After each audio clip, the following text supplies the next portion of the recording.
Sama mungkin yang setuju undang-undang tadi ya tentang rumah tangga, kalau istri gak mau dikumpuli tetap dipaksa, nanti suaminya bisa dilaporkan ke pengadilan gitu. Saya pasti mikir saya bukan masalah pengadilannya, pasti istrinya cantik.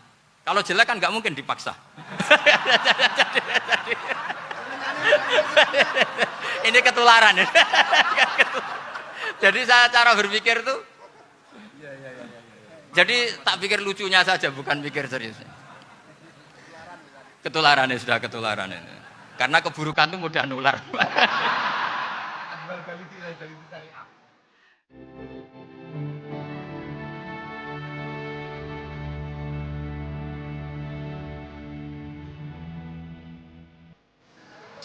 Assalamualaikum warahmatullahi wabarakatuh. Bismillahirrahmanirrahim. Allahumma sholli wa sallim ala sayyidina Muhammadin wa ala alihi washabbihi asma'in nama ba'du. Sedanten ingkang kula hormati wabil khusus teman bapak kula Kiai Haji Agus Ali Masyuri. Beberapa kiai yang tanpa ngurangi rasa hormat, saya hormati semua. Ini ada beberapa Gus. Ini saya ngaji insyaallah seperempat jam. Seperempat jam nanti yang menghisap Gus Kausar berapa Gus? 10 menit. 10 menit. Begini, sebetulnya saya membela semua umat Islam itu ahlul jannah.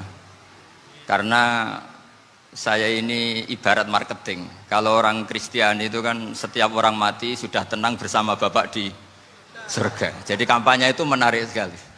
Sementara kita sudah kiai, sudah imam masjid, sudah ulama, masih saja dikhawatirkan su'ul khotimah. Ini kalau kampanye ini tidak imbang, ini nanti saya takut kalah. Makanya saya bilang pokoknya semua orang mukmin itu ahlul jannah. Karena memang asli hadisnya seperti itu, man qala la ilaha illallah dakhalal jannah. Bahwa kemudian ada beberapa kiai yang mungkin wataknya itu pesimis, kemudian bikin sekian aturan-aturan yang sebetulnya itu cerminan dari pesimisnya, terus seakan-akan masuk surga itu susahnya bukan main. Nah itu saya tidak setuju, karena tadi pasti kalah dengan kampanye sebelah yang setiap orang mati dibilang sudah tenang bersama Bapak apa? Di surga. Jadi ini penting. Terus kedua saya bilang agama ini sudah begitu baik. Masa kunci surga sudah dibocorkan, miftahul jannah la ilaha illallah. Masa sudah pegang kuncinya nggak jadi masuk surga, itu kan aneh. Ya sudah masuk saja, tapi tidak usah minta bantuan saya, masuk aja, kan sudah pegang kuncinya. Terus ketiga, kenangan terburuk saya ketika jadi kiai itu gini, saya ada beberapa guru SD datang ke saya. Ini agak-agak masalah besar.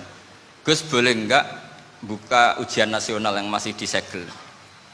Semua guru bilang nggak boleh, itu kriminal kan. Ada satu guru yang bikin analogi agak kacau. Boleh saja. Wong ujian di kuburan saja dibocorkan para kiai nggak apa-apa. Itu.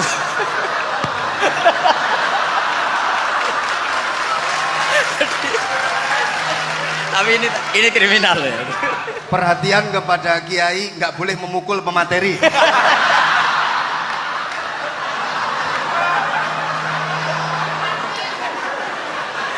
Jadi tentu itu analogi yang salah kan. Marrobuka kan, Tuhan kamu siapa, nabi kamu. Tuhan kamu siapa, nabi kamu siapa, imam kamu siapa. Ini kan sudah dibocorkan oleh para kiai. Artinya apa? Nak raiso jawab kebablasan gitu. Terus guru ini berpikir kalau ujian akhirat sekrusial itu saja bisa dibocorkan, kenapa ujian nasional tidak boleh? Tentu ini kias yang salah, saya tidak ngajari seperti itu. Tapi saya ngajari ke kalian betapa mudahnya masuk surga. Kunci jawaban sudah dikasih, kunci pintu masuk sudah dikasih. Kok sampai tidak masuk, ini kebablasan. Paling salah gurunya. Jadi ini kenapa saya sering cerita orang mukmin semuanya itu min ahlil jannah, itu saya jamin. Sama tidak usah takut su'ul khotimah, tidak usah takut berlebihan seperti itu. Karena setahu saya, setidaknya saya mewakili ulama zaman ini. Rata-rata guru kita ini bermadzhab Syadzili dalam berkeyakinan berpikir tentang Allah. Di antara ini yang mulai saya ngomong serius, supaya tadi kan guyonannya sudah diambil Gus Reza sama Gus Kausar. Saya tahu kenapa mereka guyon. Kalau ngomong serius takut kalah sama saya.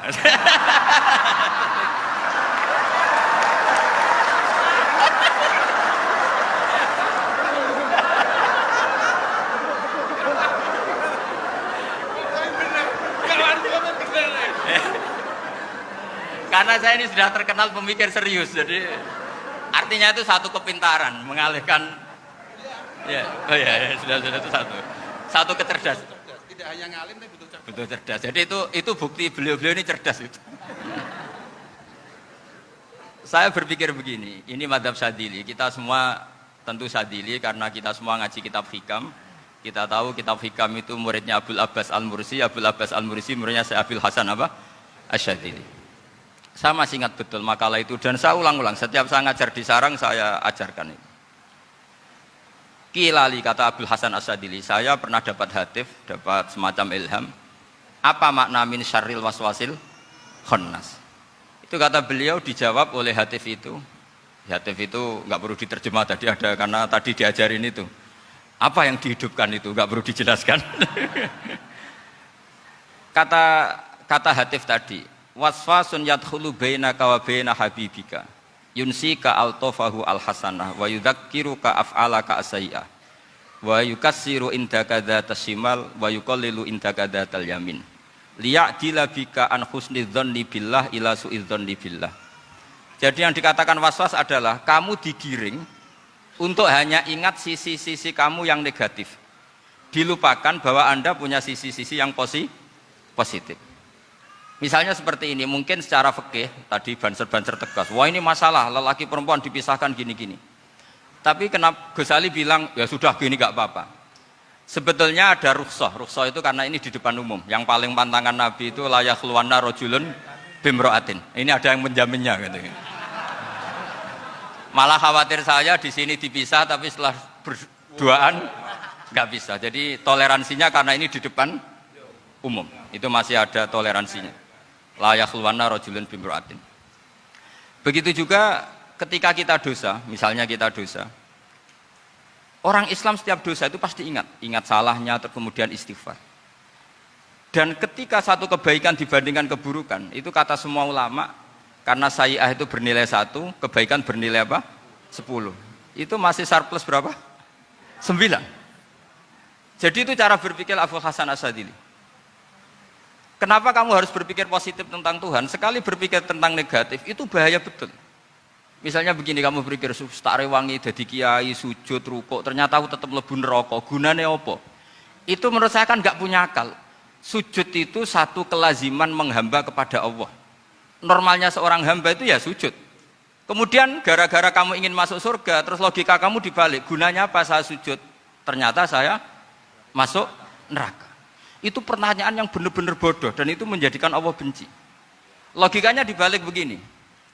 Ini saya ngomong serius karena ini bentuk kemenangan saya ini bentuk kemenangan saya. Saya berkali-kali ngomong di kota pelajar di Jogja karena banyak pengujinya juga. Bukan sekedar pendamping tapi penguji. Banyak yang profesor, bukan sekedar dokter, banyak yang profesor. Jadi biar ini dok. Begini. Saya pernah ditanya sama seorang dosen, Gus, saya ini ngaji hadis banyak, tapi ada yang saya tidak paham, yaitu mangkola la ilaha illallah dakhalal jannah, ada kalimat wa in zana wa in saraka. Meskipun pernah zina, pernah maling. Ini kan seakan-akan mentoleransi perzinaan dan pemalingan. Terus saya bilang, oh makna hadis itu seperti ini. Jadi kebenaran absolut, kebenaran yang mutlak itu tidak akan terganggu oleh status perilaku seseorang. Saya berkali-kali memberi contoh. Orang yang ditangkap KPK akan bilang 1 + 1 2. KPK-nya juga bilang 2. Rivalitas dalam politik, Pak Prabowo ya bilang 2, Pak Jokowi juga bilang 2. Orang yang zaniyah, yang lonte pun akan bilang 2. Muftinya juga bilang 2. Ketua MUI-nya juga bilang 2. Artinya gini, kebenaran yang absolut adalah kebenaran yang siapapun akan meyakini seperti itu. Seperti 1 + 1 2. Kamu punya musuh bilang 2. Kalau ibu-ibu ini punya maru ya marunya bilang 2 tadi tambah mama. Enggak tahu saya terjemahnya apa tadi.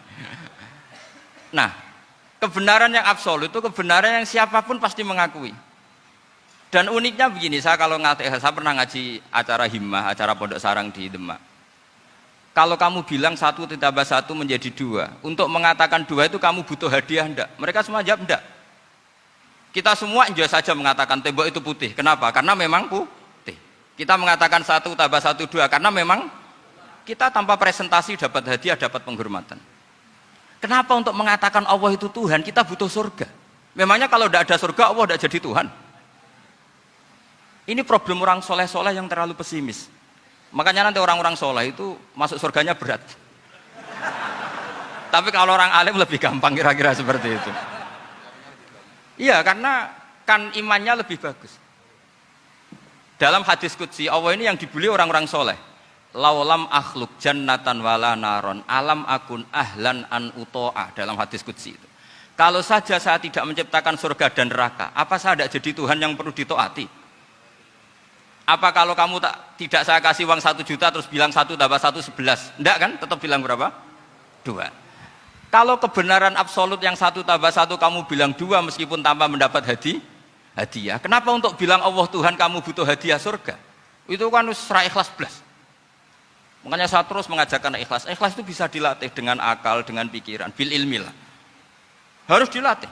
Nah di sini ini momen atau makna yang mestinya harus difahami wa inzana, bahwa kalimat ini sah meskipun dilafatkan seorang yang pernah zina. Sama seperti 1 tambah 1 2 sah, diucapkan siapa saja sah.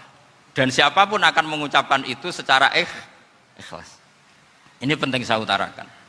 Sehingga setelah ada firqah-firqah takfiri yang mengatakan orang megang keris itu syirik, ke kuburan syirik, ini syirik. Itu salah besar. Salahnya adalah tadi kalimat-kalimat atau kebenaran-kebenaran absolut ini sudah jadi sibghatullah man ahsanu minallahi sibghah. Kalimat ini begitu absolut di hatinya orang mukmin. Sehingga ketika terganggu oleh hal-hal yang adat istiadat kayak pegang keris, kayak apa, ini tidak mengganggu. Tetap kualitas iman ini di atas keyakinan adat membawa apa keris. Kalau orang membawa keris menjadi syirik karena percaya sama makhluk. Orang misalnya kejawen kalau nggak bawa keris nggak nyaman. Orang kota itu kalau nggak bawa ATM juga nggak nyaman. Itu tidak dihukumi syirik.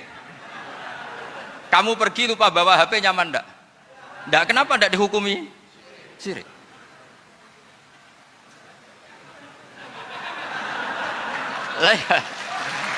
Jadi ini logika-logika. Jadi makanya ini Gus Reza boleh ngeritik saya. Saya tuh berkali-kali bilang, saya termasuk ulama yang mau bikin gerakan cangkem elek.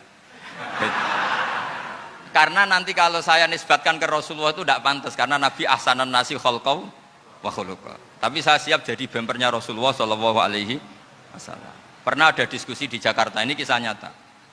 Apa dalilnya setelah sholat salaman? Mana hadisnya? Itu dijawab hadisnya tentu kita kesulitan. Kalaupun ada hadisnya dhaif semua yang masalah musafahat. Akhirnya mau tidak mau dijawab pakai cangkem elek. Boleh enggak kamu setelah salam nyalain HP yang off? Boleh. Boleh enggak ke kamar mandi? Boleh. Oh berarti kencing boleh, nyalain HP boleh, yang enggak boleh itu ingat Allah. Karena mereka mengkritik wiridan, ngeritik salam. Akhirnya mikir deh, ada enggak hadisnya orang setelah sholat nyalain HP? Enggak ada kan? Tapi mereka nyalain HP enggak hambatan, tapi untuk salaman masalahkan. Ke kamar mandi boleh, tapi untuk wiridan enggak boleh. Akhirnya mereka sadar, oh iya. Lama-lama dibisi gini yang kelompok itu. Kamu itu korban aliran supaya kamu gak ingat Allah, ingatnya HP-nya. Sehingga orang wiridan kamu kritik, orang nyalain HP tidak kamu kritik. Itu kelompok itu adalah kelompok orang-orang yang supaya orang Islam itu lupa Tuhannya. Itu gerakan cangkem elek, tapi jadikan orang sadar. Jadi ini penting. Jadi kalau kamu tidak bisa bela agama dengan jalan yang lurus karena tidak bakat gitu. Gak apa-apa pakai cangkem elek tadi, karena gak mungkin gerakan ini dinisbatkan kepada Rasulullah Shallallahu Alaihi Wasallam. Kalau soal sanad, saya punya sekian sanad tentang itu, tapi tidak usah kamu ikuti. Ada orang tanya, ya Pak Kiai kalau setan dibakar di neraka panasan enggak? Ya panasan. Lo kan setan dari api, ngapain harus panasan? Kan materinya sama. Terus Kak Kiai tadi gak kesulitan, dia ngambil pasir, disawur di wajahnya. Wah sakit Kiai, kamu kan dari tanah, kena tanah kok. Jadi itu ada sekian, artinya gini ya, kalau kesulitan jawab pakai baik-baik ya sudah pakai cangkem elek itu aja karena. Tapi tentu kan gerakan ini tidak mungkin dinisbatkan kepada para nabi. Tapi saya pastikan meskipun nggak bisa dinisbatkan kepada para nabi dari segi cangkem elek tadi, tapi secara semangat itu sama. Saya punya sekian contoh. Bener Gus Riza tadi gojok saya sengawur-ngawurnya itu masih punya sana. Itu pas saya ngawur pun masih punya apa? Sana. Nabi Ibrahim itu ketika faja'alahum juzatan illa kabirallahum itu si berhala paling besar dikasih kapak. Ketika mereka geger, ini siapa yang berhala-berhala kecil? Kata mereka, sami'na fata yadhkuruhum yuqalu lahu Ibrahim. Ya kira-kira Ibrahim lah gitu. Terus setelah Ibrahim didatangkan, siapa yang melakukan ini semua? Ini jawaban Nabi Ibrahim, bal fa'alahu kabiruhum hadza. Ya tanya yang bawa pedal, saya kan tidak bawa. Terus kata orang-orang, otak kamu itu di mana? Masa berhala disuruh nanya, kan nggak bisa ngomong. Ibrahim kembalikan, uffil lakum walima ta'buduna min dunillah. Lalu otak kamu di mana? Sudah tahu nggak bisa ngomong kok disembah gitu. Itu ada kata uffin. Uffin itu kalau diterjemah kira-kira ya agak-agak jancuk gitu. Kira-kira seperti itu. Jadi Sekarang dalilnya jancuk apa Gus? Pakai dulu biasa kalau misalnya saya kira sudah itu. Gimana? Jancuk itu dari daksu, dak tinggalkanlah suan perkara sing elek. Krono ilate wong Surabaya kakean rawon, akhirnya ngomongnya jancuk.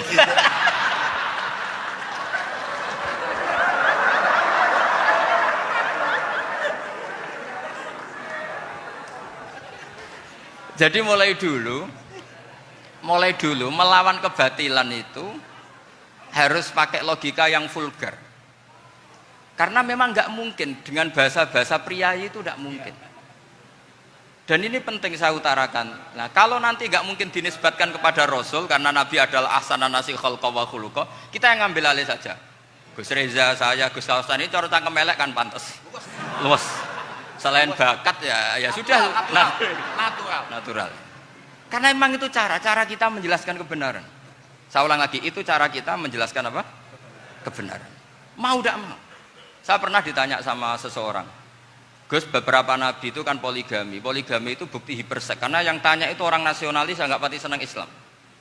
Terus tak balik tanya, perempuan itu makhluk lemah enggak? Ya lemah. Kalau nolong lama satu itu gimana? Ya baik. Kenapa nolong dua jadi tidak baik? Harusnya kalau nolong tiga tidak baik. Tapi saya tidak dukung poligami. Nah, ini cerita.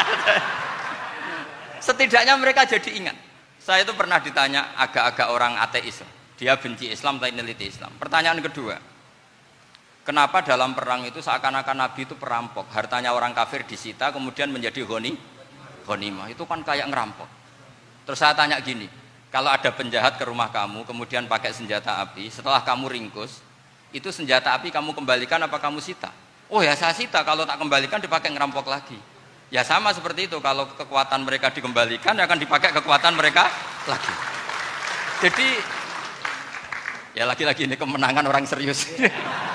Karena nanti guyonnya sudah dintekno sama Gus Safa sama Gus Riza. Nah, kenapa saya ngajar begitu rileks, begitu santai? Karena pikiran saya sederhana. Fa innal uqula muttarratun ila qabilil haq. Akal sehat pasti dipaksa menerima apa? Kebenaran. Sehingga kebenaran itu tidak usah kamu ngomongkan secara serius, tidak perlu. Kebenaran itu mudah diterima. Saya itu pernah ngaji berkali-kali di Jogja di mana-mana sampai ada buku seorang dokter nulis tesisnya itu bangga lagi menjadi muslim setelah ngaji saya itu. Karena saya menerangkan itu ringan. Orang Islam itu harus mencintai Allah. Ciri utama cinta itu tidak tegang, rileks. Saya bilang begini, kalau kamu pernah 1 tahun digratisi orang rumah, makanan, kamu kira-kira itu mudah nggak mencintai orang yang berjasa sama kamu minjemin rumah dan kasih makan gratis? Mudah kan? Apalagi kita ini mudah mencintai orang yang minjemin mobil 1 tahun, ngasih rumah 1 tahun, apalagi selamanya. Kenapa kita tidak mudah mencintai Allah yang memberi kita bumi, air, oksigen, semuanya kita dikasih Allah? Akhirnya mereka mikir, wong mencintai seseorang yang ngasih dalam durasi 1 tahun saja mudah, apalagi mencintai Allah yang ngasih kita tanpa batas. Itu disebut walladzina amanu asyaddu hubbal lillah. Orang mukmin itu mudah sekali mencintai Allah. Caranya dilatih tadi. Kita mudah mencintai orang yang berjasa sama kita. Kenapa tidak mudah mencintai Allah yang tentu jasanya lebih besar? Nah, karena akhir-akhir ini banyak orang yang terlalu nazir, terlalu kata Nabi kan basyiru walatu nafiru yasiru walatu as siru. Sehingga saya bikin gerakan. Pokoknya semua orang mukmin pasti masuk surga. Nanti soal ada kesalahan-kesalahan kecil yang menjadikan orang su'ul khotimah itu sifatnya kehati-hatian. Jangan menjadi hukum. Hati-hati itu tidak menjadi hukum. Kalau kamu nyupir hati-hati itu bukan berarti pasti kecelakaan, enggak. Hati-hati itu ya hati-hati saja, tidak menjadi hukum. Ini penting saya utarakan karena kubu sebelah kampanyenya sudah tadi, setiap mati mesti tenang bersama Bapak di surga. Sementara kita mau kampanye, kamu sholat tidak mesti diterima, haji tidak mesti diterima, jadi kiai tidak mesti masuk surga. Coba kalau kita kampanye gitu terus, yang mau jadi muslim itu siapa? Jadi ini sudah tak perhitungkan matang-matang, saya milih macam seperti itu. Ya ini saya pikir sudah, ini pembandingnya supaya punya waktu. Saya suka sekali. Nah ini yang sesi terakhir ya, sesi terakhir. Saya akan cerita fikih karena Nyun sewu Gus, ada iklan sebentar dari ibu-ibu, pentolan mic kurang dekat ke mulutnya Gus Baha. Sehingga suaranya tidak terdengar sampai ke belakang. Oh, gitu, pentolannya didekatkan Gus ke gitu. mulutnya. Ini kalau ngomong konotasinya itu mesti nyerempet. Sudah apa ya? Sudah ahlinya di situ. Ya malah ada di situ.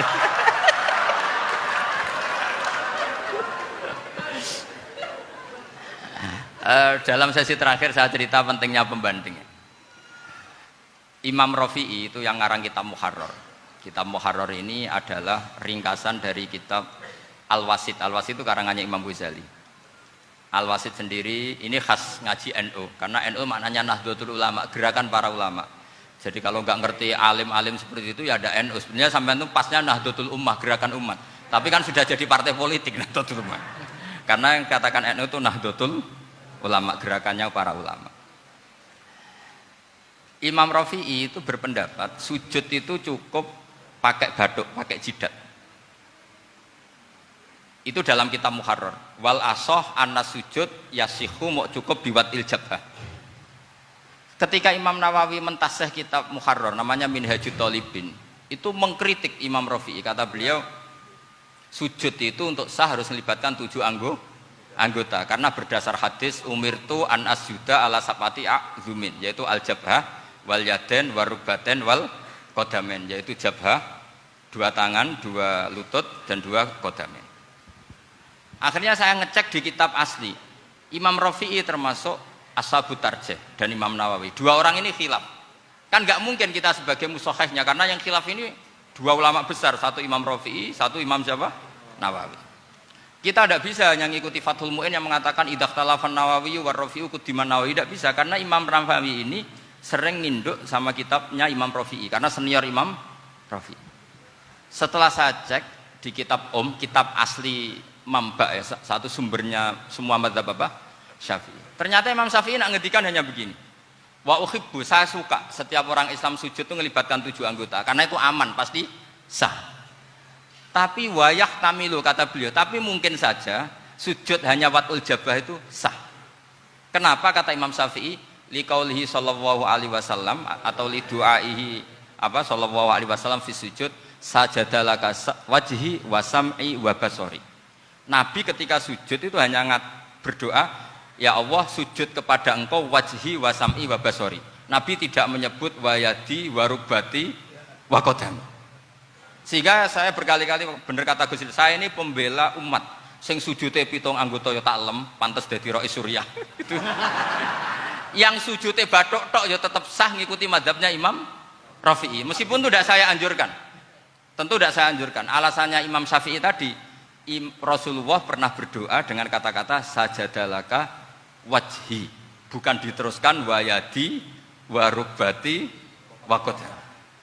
Sehingga fal khilaf huna bakin ala khiddati kalau dalam bahasa fikih.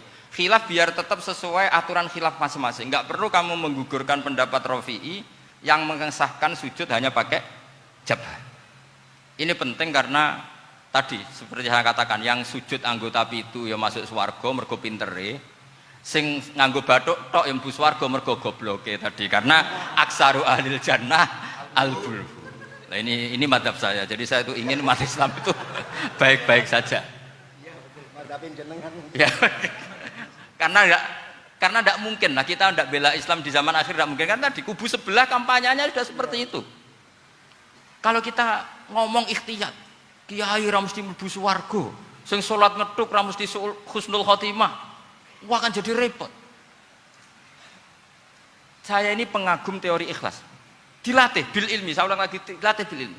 Saya ini malunya tadi, saya mengatakan 1 tambah 1 2, itu meskipun tidak ada yang memberi hadiah, tetap saya katakan 2. Saya mengatakan air itu dingin, tidak ada yang ngasih hadiah, saya akan bilang kalau air itu dingin, kalau api itu panas.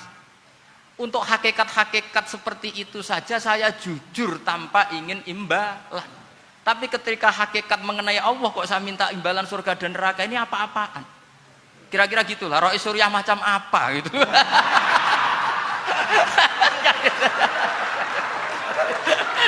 Ya saya kira demikian. Assalamualaikum warahmatullahi wabarakatuh. Waalaikumsalam warahmatullahi wabarakatuh. Alhamdulillah. Baru kali ini ada seminar yang dikritik terus sama pemateri itu pendampingnya. Mestinya pembandingnya. Tapi luar biasa para milenial semuanya, Masya Allah, terlihat wajah-wajah surga di majelis ini. Walaupun toh yang hadir tidak semuanya milenial, ada post milenial juga di sini. Ada yang Gus dan juga ada yang Kiai. Kalau Gus biasanya kan masih bisa tolah-toleh, kalau Kiai harus fokus. Tapi yang paling fleksibel di PWNU Jawa Timur, yang paling enak itu adalah beliau, Kiai Haji Agus Ali Mazhuri. Enaknya pripun? Dadi Kiai ya iso, dadi Gus ya iso. Itu posisinya paling enak di antara pengurus-pengurus yang lain. Tepuk tangan untuk beliau, enggak apa-apa. Langsung saya buka pertanyaan, yang ditanya 2 orang, jangan pendampingnya. Yang ditanya 2 orang. Kalau enggak Gus Baha, Gus Kausar. Saya hitung sampai 10, enggak ada pertanyaan, kita tutup dengan doa. 1, 10. Ada yang 2 mawon nggih, pertanyaannya 2. 1, monggo. Yang perempuan, saya ingin yang perempuan, monggo.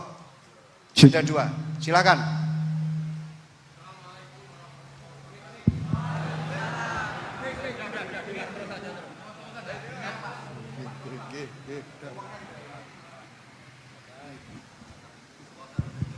Bismillahirrahmanirrahim. Assalamualaikum warahmatullahi wabarakatuh.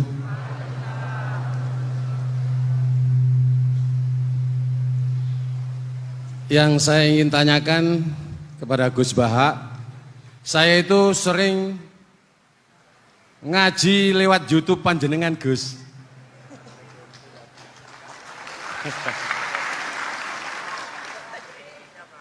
Insya Allah ilmu saya tambah walaupun tidak banyak. Yang saya tanyakan, nopo ilmu kula niki barokah? Yang pertama, karena saya ngaji lewat YouTube panjenengan, saya tidak izin. Untuk itu hari ini saya izin panjenengan, mudah-mudahan ilmu ingkang saya dapat dari panjenengan niku saged barokah niku Gus. Terima kasih. Wassalamualaikum warahmatullahi wabarakatuh. Waalaikumsalam warahmatullahi wabarakatuh. Langsung mawon Gus nggih, yang satunya dulu. Siapa aja? Oh gitu. Monggo Gus. Itu tetap barokah, dan kebaikan itu mah nggak perlu minta izin. Kalau kebaikan minta izin jadi repot. Jadi kalau dalam kitab fikih disebut iktifaan bil idzni syar'i, karena syara akan selalu memberi izin sama kebaikan. Itu udah hanya masalah YouTube sampean. Tadi melihat wajah Gus Ali ibadah, pamit dulu. Nanti kalau ada orang alim lewat mau lihat juga pamit dulu. Lama-lama mau baca sholawat, ya Rasulullah pamit dulu mau baca sholawat. Jadi semua kebaikan itu cukup iktifaan bil idzni syar'i. Ya jelas ini ya. Oke, terima kasih. Jangan lupa pulsane tuku dhewe lek ndelok YouTube. Wifi-nya juga jangan nyolong. Harus passwordnya izin kepada yang punya wifi. baru nanti 100% barokah. Mbak yang belakang bisa berdiri, yang mau tanya tadi. Ya, silakan. Bismillahirrahmanirrahim. Assalamualaikum warahmatullahi wabarakatuh. Mohon izin Yai Gus, saya di sini mau tanya, selain sebagai pelajar santri, saya juga sebagai seorang mahasiswi di salah satu universitas di Surabaya. Yang saya tanyakan sebagai pemuda milenial, kita semua tahu bagaimana keadaan demokrasi negara Indonesia saat ini. Yang saya tanyakan, bentuk dari hubul waton minal iman. Hubul waton di sini, bolehkah saya sebagai seorang mahasiswi menyuarakan pendapat saya, berjuang bentuk ijtihad demi keadilan berupa demonstrasi?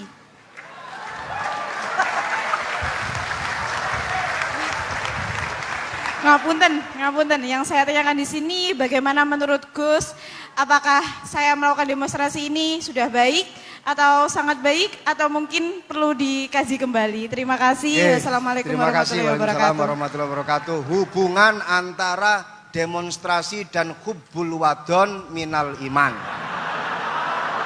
Hah?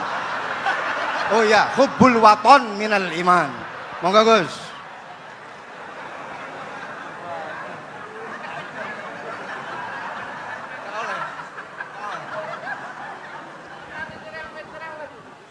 Ini benar-benar ahli loh aku.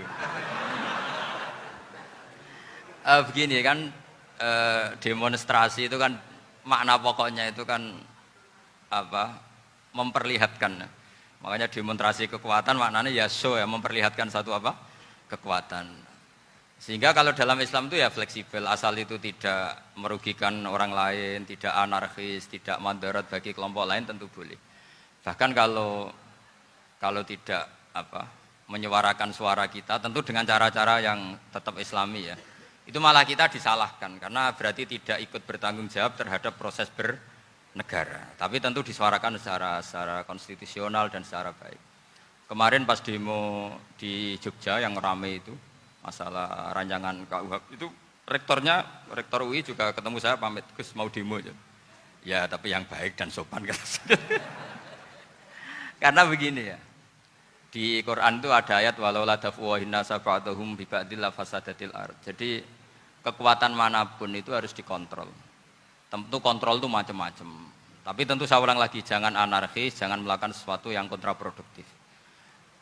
Jadi menurut saya pernah ditanya, Gus kalau pemerintah itu didukung 90% rakyatnya bagus enggak? Ya bagus, berarti presidennya hebat, didukung mayoritas rakyat.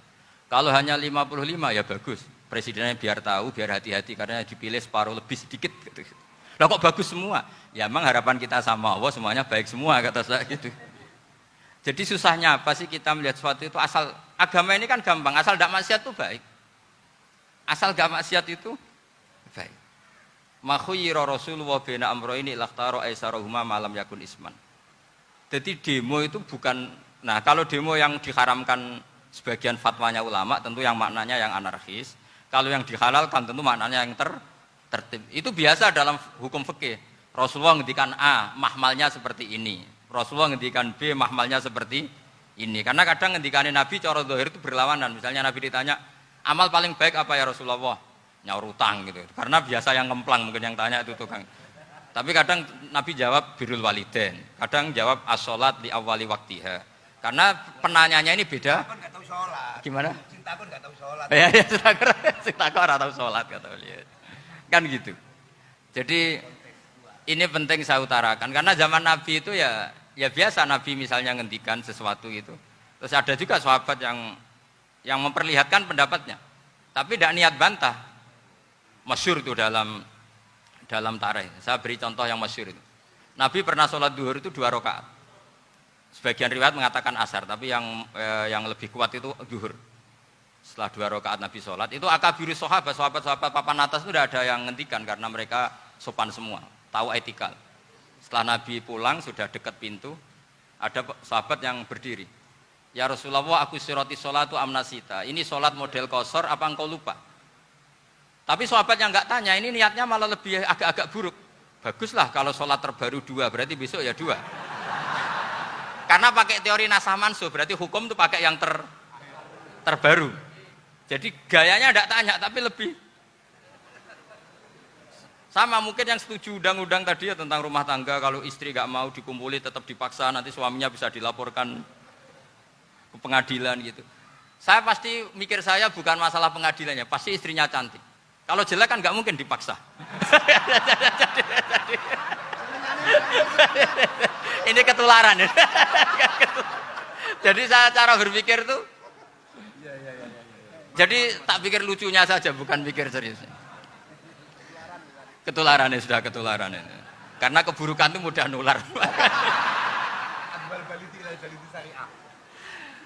Akhirnya Nabi kembali lagi, enggak, kullu dzalika lam yakun, semua itu enggak terjadi. Tapi Nabi sebagai orang yang sangat, ya sebenarnya enggak boleh dibahasakan sangat demokratis, sangat bijak. Nabi kembali lagi ke mimbar terus tanya, ahakun maqalahu dzulyaten, apa betul yang dikatakan dzulyaten tadi? Kata sahabat semua, betul ya Rasulullah, tadi engkau sholat hanya 2 rakaat. Nabi kemudian takbir lagi, meneruskan 2 rakaat terus salam. Artinya kalau demonstrasi itu dengan makna mengutarakan pendapat dengan cara yang dijamin konstitusi, ya itu kan normal-normal saja, nggak ada masalah. Saya pernah derekno bapak, itu ada pertanyaan yang benar-benar mengusik saya. Ada orang miskin datang ke bapak, Pak Yai, dadi wong melarat itu ra enak. Sajane ya wis suwe dadi wong melarat ra enak. Itu pas Ramadan. Kenapa kata bapak? Bapak saya itu teman akrabnya Gus Ali, itu senengannya ya guyon, mau meninggal aja masih guyon. Bapak itu guyon terus. Kenapa ya? Sudah puasa nggak makan, buruh orang, macul itu kan berat. Mau istirahat nggak boleh karena buruh orang. Enak dadi wong sugih puasa diam di rumah gini-gini terus. Terus kata bapak saya gini, enak wong melarat. Dadi wong sugih nak puasa berat. Kok sakit ya? Esok mangan pecel, awan rawon. Enggak sore sidik sate. Jadi yang harus ditinggalkan itu banyak. Nak sampean kan biasa meninggalkan itu semua. Semenjak itu dia, oh iya, nak ngono podo-podo abot. Jadi hasutnya pada orang kaya terus nggak ada. Nah ini pentingnya ilmu. Jadi pentingnya pendamping tadi itu. Setelah diberi jelasan, oh maturuni ternyata podo-podo abot gitu. Dia nggak tahu susahnya jadi orang kaya. Ya sama seperti tadi. Ya saya puasa. Kerja gini-gini bojo sitok elek terus dari yang bojone 4 cantik semua abot aku. Karena harus ninggalkan 4 yang cantik tadi yang bisa menghidupkan tadi itu. Itu kan juga demonstrasi, artinya mengutarakan apa yang, jadi itu saya pikir seperti itu. Ya ini pokoknya gitu aja ya. Assalamualaikum warahmatullahi wabarakatuh. Waalaikumsalam warahmatullahi wabarakatuh. Tepuk tangan untuk beliau. Kita doakan semoga beliau sehat walafiat, panjang umur, jembar rezeki.